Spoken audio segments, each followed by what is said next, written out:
Des, during your presentation, you said that, at least I understood you to say, that when God declares us righteous, God is declaring us not guilty. Now, let me play a little bit of devil's advocate here. The fact is, I am guilty. And I'm guilty whether God says I'm guilty or not. I mean, even God can't make my guilt happen, right? I mean, what I've done, I have done. Now, what does it mean? What do you mean when you say that God declares us not guilty?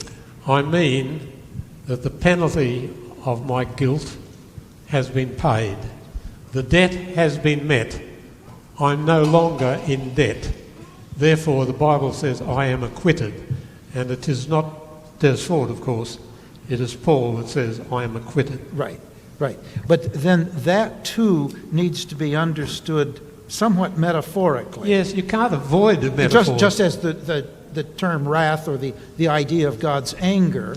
And this is characteristic of all our talk about God. Yes. The only language we have is the language that we get from everyday life. I agree. And so when we talk about God, when we use these same words to talk about God, we can never mean them absolutely literally, because God isn't us.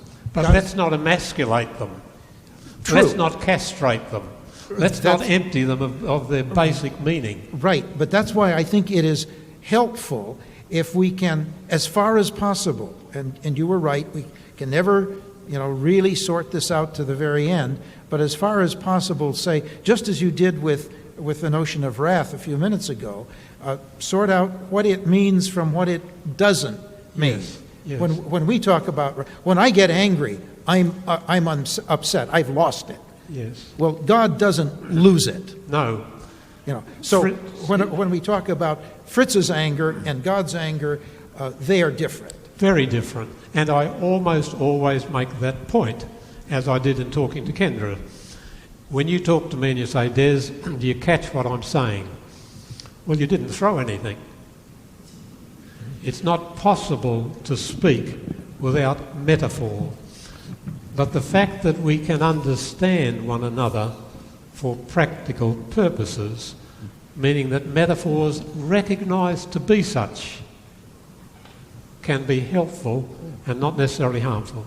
Oh, that's all we've got. That's all we've got. And so, and I think that's one reason why we have a number of them. Yes. To try to help us not misuse, misunderstand. I agree. And they sort of limit each other, if that's not too strong a word, or balance each other, supplement each other, so that the whole panoply of metaphors is useful. I agree.